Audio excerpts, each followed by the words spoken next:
आज हम क्लास 12 की जियोग्राफी के चैप्टर परिवहन एवं संचार के एमसीक्यू क्वेश्चंस पर चर्चा करेंगे। तो हमारा पहला प्रश्न है, एशिया के निम्नलिखित वायु पत्तनों को उनकी अवस्थितियों के आधार पर पश्चिम से पूर्व व्यवस्थित कीजिए और सही विकल्प का चयन कीजिए। तो इसका सही उत्तर होगा option number D, third, fourth, first और सेकंड। अगला प्रश्न है हमारा, एक पत्तन के द्वारा निर्यात की जाने वाली वस्तुएं पहले विभिन्न देशों से लाई जाती हैं। इस प्रकार के पत्तन को किसके रूप में जाना जाता है? तो इसका सही उत्तर होगा ऑप्शन नंबर सी, आतपो पत्तन। अगला प्रश्न है, पत्तनों के विषय में निम्नलिखित कथनों को ध्यानपूर्वक पढ़िए और सही विकल्प का चयन कीजिए। पहला कथन है, पत्तन माल को लादने, उतारने और भंडारण की सुविधाएं प्रदान करते हैं। पत्तनों के महत्व का आकलन उनके पृष्ठ प्रदेश के आकार से किया जाता है।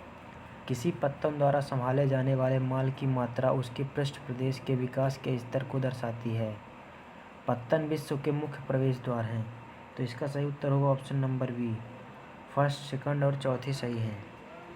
अगला प्रश्न है, नीचे दो कथन दिए गए हैं, ये अभिकथन और कारण हैं। दोनों कथनों को ध्यानपूर्वक पढ़िए और सही विकल्प का चयन कीजिए। तो अभिकथन है, विश्व व्यापार संगठन यानी कि WTO अमीर देशों को और अधिक अमीर बनाकर अमीर और गरीब के बीच खाई को चौड़ा कर रहा है।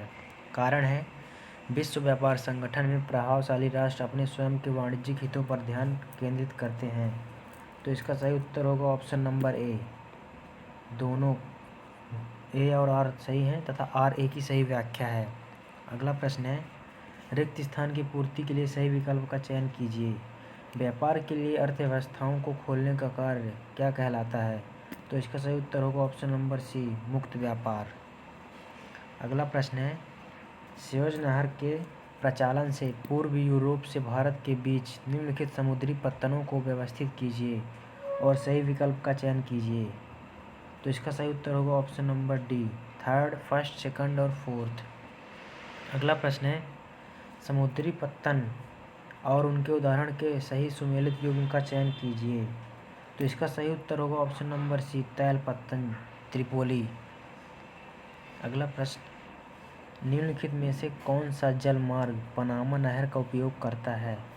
तो इसका सही उत्तर होगा option number C, San Francisco और न्यूयॉर्क के बीच। अगला प्रश्न है, थोक नौभार के लिए विशेषीकृत पत्तन कहलाते हैं। तो इसका सही उत्तर होगा ऑप्शन नंबर बी, औद्योगिक पत्तन। अगला प्रश्न है, नीचे दो कथन दिए गए हैं, ये अभिकथन और कारण है। दोनों कथनों को ध्यानपूर्वक पढ़िए और सही विकल्प का चयन कीजिए। अभिकथन है, अंतर्राष्ट्रीय व्यापार सभी देशों के लिए परस्पर लाभदायक है। कारण, यह आवश्यकता की वस्तुओं को अन्य देशों से प्राप्त करने में सहायता करता है। तो इसका सही उत्तर होगा ऑप्शन नंबर ए और आर दोनों सही हैं और आर ए की सही व्याख्या है। अगला प्रश्न है, सही सुमेलित युग्म का चयन कीजिए। तो इसका सही उत्तर होगा ऑप्शन नंबर ए, ऑस्ट्रिया, जो कि यूरोप में है। अगला प्रश्न है, कॉलम 1 का कॉलम 2 से मिलान कीजिए। कॉलम 1 भौगोलिक संरचना, बी है खनिज संसाधन, सी है जलवायु, डी है सांस्कृतिक कारक। तो इसमें ए यानी भौगोलिक संरचना का होगा ऑप्शन नंबर बी, यह खनिज संसाधन आधार को निर्धारित करता है। खनिज संसाधन का होगा ऑप्शन नंबर सी, यह औद्योगिक विकास के लिए आधार प्रदान करता है। सी का होगा पहला, यह जैविक जीवन को निर्धारित करता है। डी का होगा चौथा, क्राफ्ट और कौशल का विकास इसके द्वारा निर्धारित होता है। तो इसका सही उत्तर होगा ऑप्शन नंबर ए। हमारा अगला प्रश्न है, विकासशील देशों के लिए मुक्त व्यापार की निम्नलिखित में से कौन सी हानि है? तो इसका सही उत्तर होगा ऑप्शन नंबर बी, माल की डंपिंग। अगला प्रश्न है, WTO से संबंधित निम्नलिखित में से सही विकल्प का चयन कीजिए। तो इसका सही उत्तर होगा option number A, general agreement on tariff and trade, इसकी पूर्ववर्ती संस्था थी। अगला प्रश्न है, निम्नलिखित में से किसे बिग इंच पाइपलाइन द्वारा जाना जाता है? तो इसका सही उत्तर होगा ऑप्शन नंबर डी, मैक्सिको की खाड़ी से उत्तर पूर्वी संयुक्त राज्य अमेरिका। अगला प्रश्न है, नीचे दो कथन दिए गए हैं, ये अभिकथन और कारण है। दोनों कथनों को ध्यानपूर्वक पढ़िए और सही विकल्प का चयन कीजिए। अभिकथन है, मुक्त व्यापार के अंतर्गत डंप की गई वस्तुओं से देशों को सतर्क रहने की आवश्यकता है।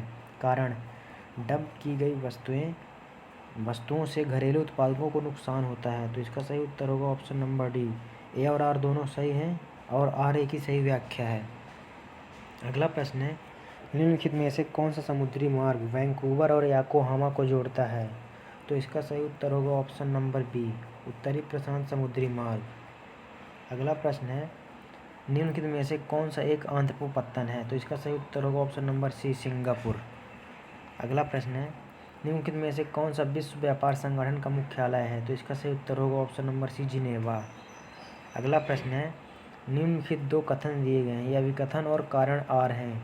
दोनों कथनों को ध्यानपूर्वक पढ़िए और सही विकल्प का चयन कीजिए। अभिकथन है, मुक्त अंतर्राष्ट्रीय व्यापार अविकसित देशों के लिए हानिकारक सिद्ध हो सकता है। कारण, अविकसित देश विकसित देशों के साथ प्रतिस्पर्धा में बराबर नहीं है। तो इसका सही उत्तर होगा ऑप्शन नंबर सी, ए और आर दोनों सही हैं और आर की सही व्याख्या है। अगला प्रश्न है, निम्नलिखित में से कौन सा तेल पत्तन का उदाहरण है? तो इसका सही उत्तर होगा ऑप्शन नंबर ए, अवादान। अगला प्रश्न है, निम्नलिखित कथनों का अध्ययन कीजिए और सही विकल्प का चयन कीजिए। कथन एक है, सूचनाओं के अंकीकरण के साथ दूरसंचार का धीरे धीरे कंप्यूटर के साथ विलय हो गया। कथन दो, परिणाम स्वरूप एक समन्वित नेटवर्क बना जिसे इंटरनेट के नाम से जाना जाता है। तो इसका सही उत्तर होगा ऑप्शन नंबर सी, कथन एक और दो दोनों सही हैं। कथन दो कथन एक का सही परिणाम है। लास्ट क्वेश्चन है, विश्व के निम्नलिखित रेल मार्गों में से किसकी लंबाई सर्वाधिक है? इसका सही उत्तर होगा ऑप्शन नंबर ए, पार साइबेरियन रेल मार्ग।